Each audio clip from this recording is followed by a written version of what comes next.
Hey everybody, what's going on? I'm sorry I'm so late making this video. We've been busy. Man, things have been crazy the past couple days. Let me show y'all what we've done to the old green goblin here.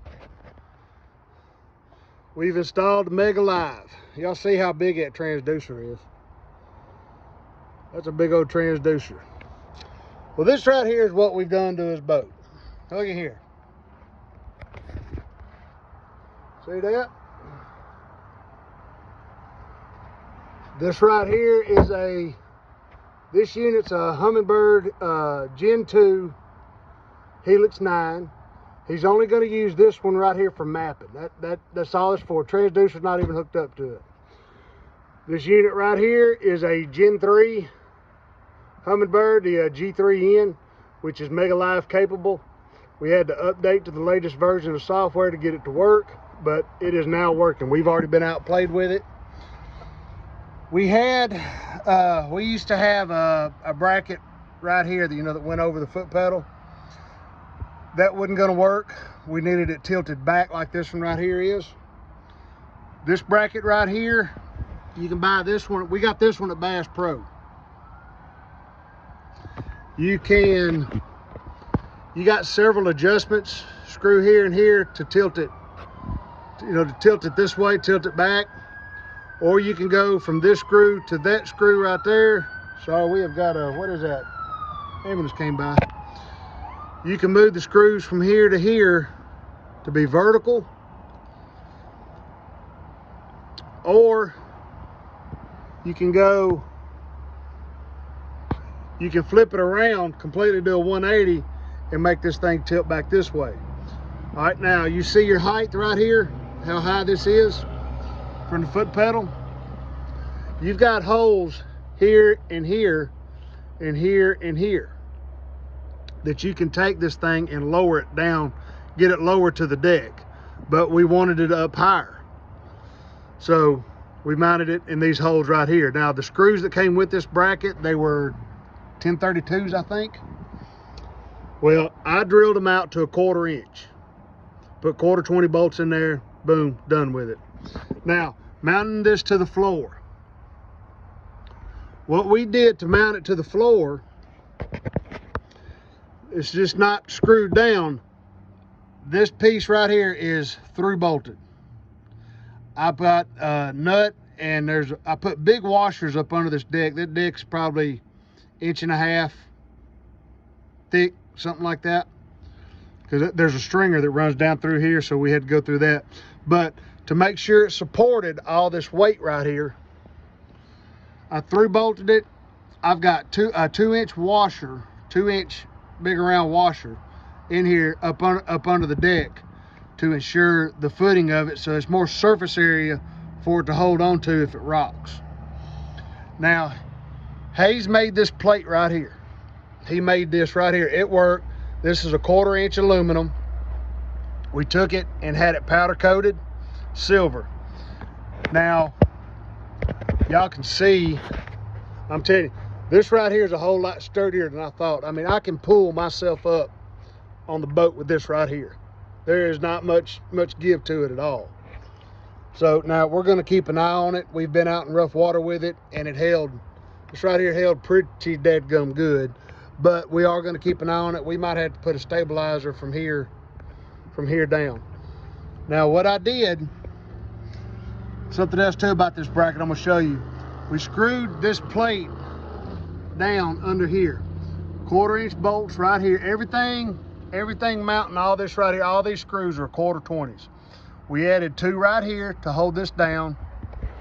Then we've got, I don't know if y'all can see it, 2 more 1/4 20s right there and right there, holding this down on top of this. Then we added 2 more 1/4 20s to the front of it, which it goes, I don't know if y'all can see this. Can y'all? That's a pretty good view right there.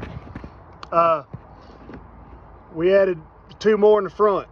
Now this bracket has got this piece right here. We decided to put this plate on top because of this right here also give it a little bit more support, you know, when bouncing around in rough water or whatever.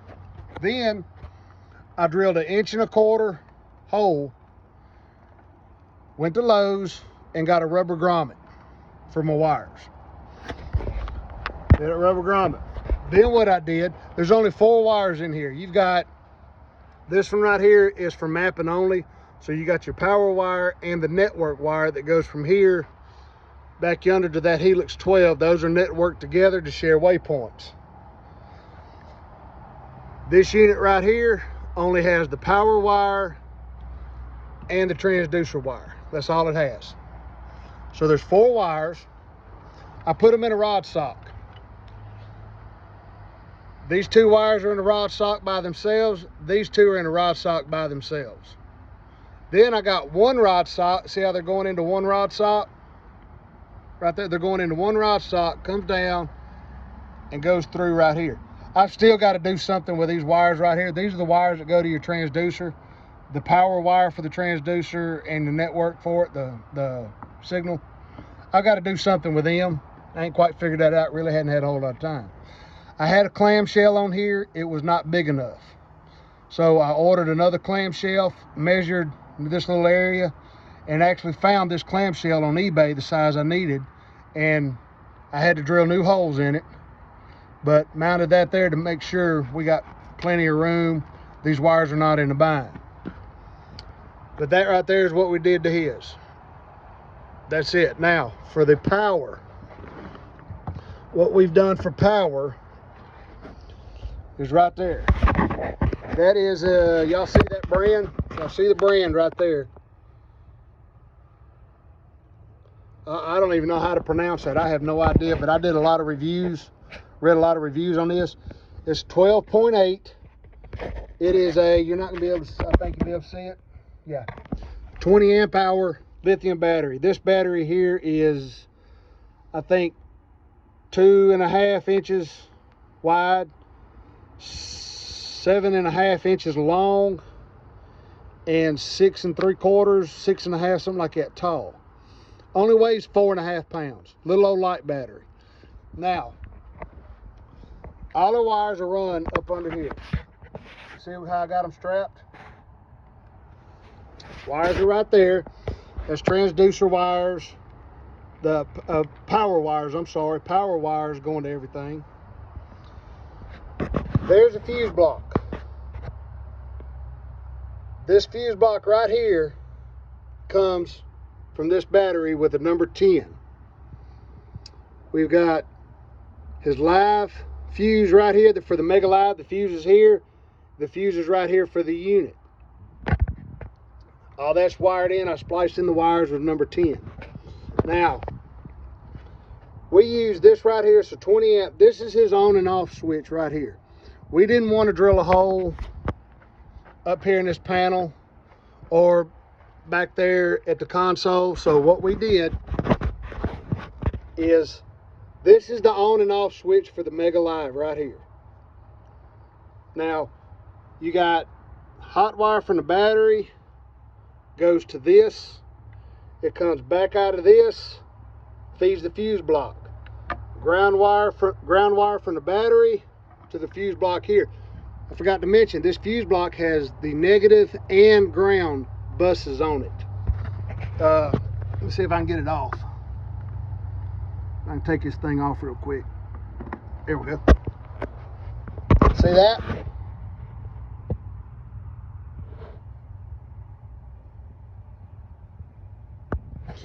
That's how that's done. I like this.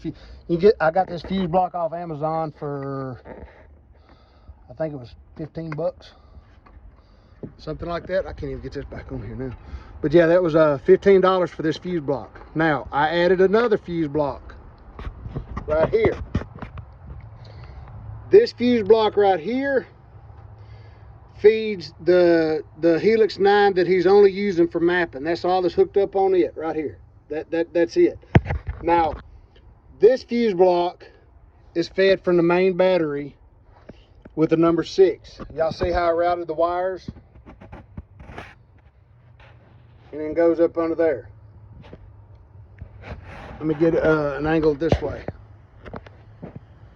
Now, this is his charger. He just leaves the charger in here. Just leaves that in there. What I did, this is let me show y'all this charger. Got this charger at Academy, $75. It does 12 volt AGM lithium, wet lithium, AG and AGM. It'll even do a 6 volt. You just gotta, select your mode and it does it. Now, of course, being a lithium battery right there, we set it on lithium. Now, the ends for this thing, it came with clamp-ons, the alligator clips to put on here. I took the wire off of the alligator clips. That was screwed in there. I took the wires off the alligator clips and they fit under the screw, so now the charge leads are permanently on that battery. All he has to do is take these two pieces, sorry about that, take this right here, take the end of the charger right here and plug it into that. He then takes his charger, sets it out here. I'm sorry about that. Pulls the charger out, leave the rod box open or prop it open if he's out of town where you can get the cover on it. We run the cord back here and plug it in. That way his power cord, that'll charge his lithium for his Mega Live, and this right here goes to the battery charger in the boat. That's how we did his. That right there is done. I mean, he did a fabulous job making this mount at work. Did a fabulous job.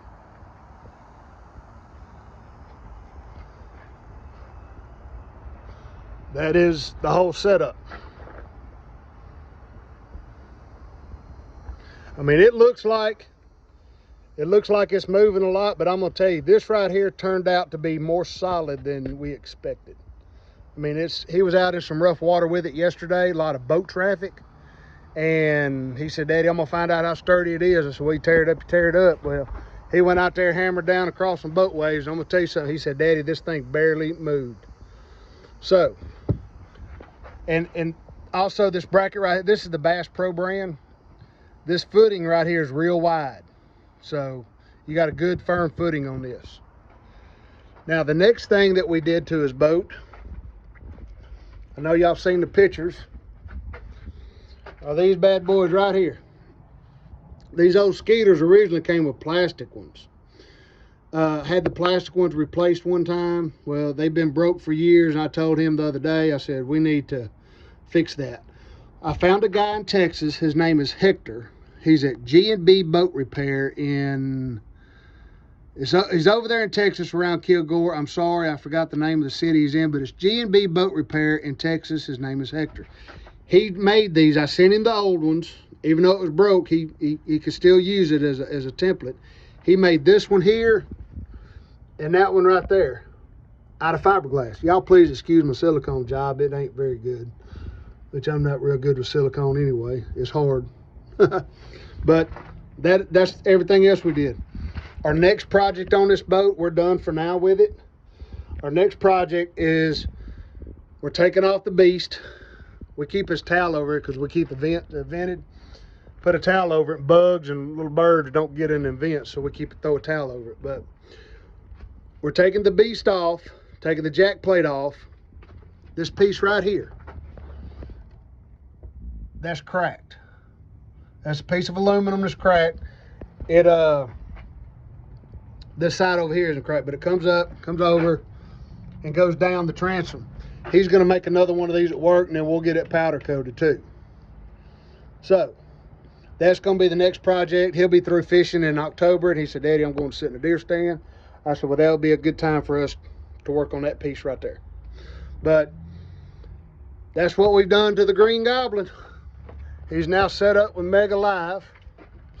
I think all that turned out nice. This storage box, he don't keep any rods in there. He uses the other side for his rods. He just throws little bitty things in here. But 90% of the time, if this box is used, it's because I'm in the boat with him. I put my rods in here. Or he's also a high school boat captain. If they go somewhere, they put their rods in here also. But other than that, this is what you see in this box. I mean, he don't keep anything in it. So, but that's it. I think all this turned out good. You can get these fuse blocks. I bought this right here. This is just a 20 amp breaker. You know, like I said, we're using it for the on and off switch for the Mega Live.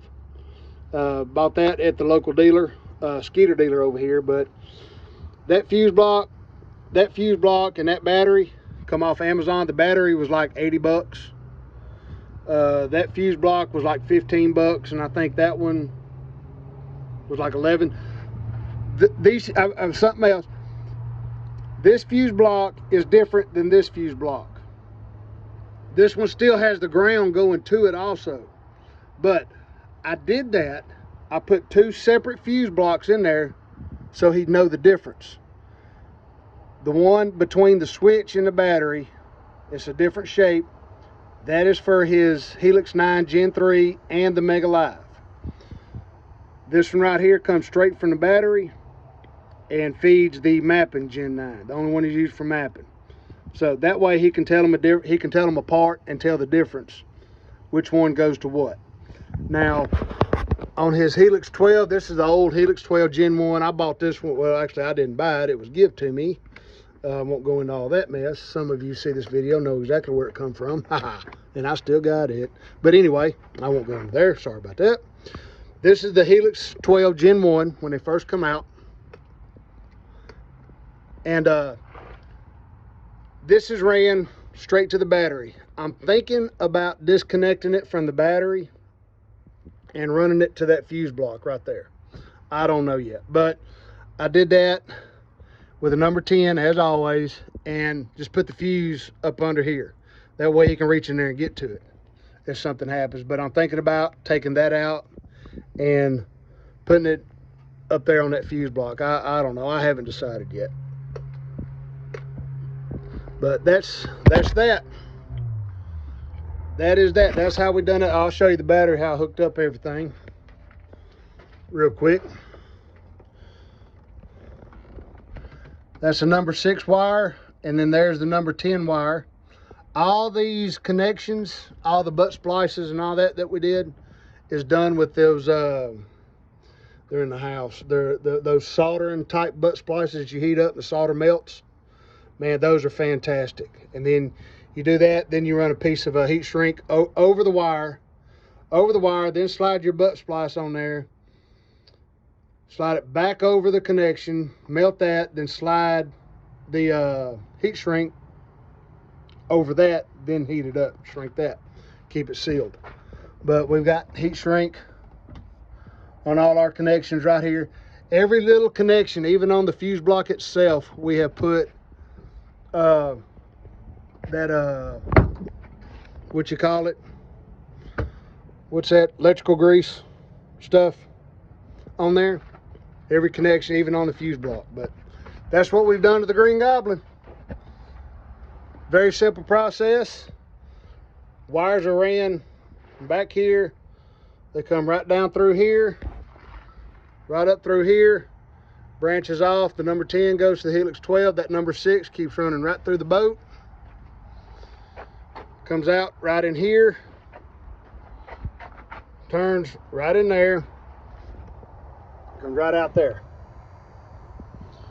runs around to that, and then our power wires for all that just come from up under there, ran right down through here. But that's it. That's the setup. Very simple process.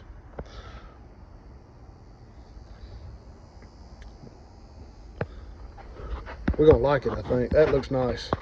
Looks real nice. All right, guys. Well, I'm gonna get off here. We'll see y'all later. And shut the light. Oh, y'all don't pay no attention to that thumb. Let me swap thumbs. Shut the light wheel, guys. Y'all have a good one.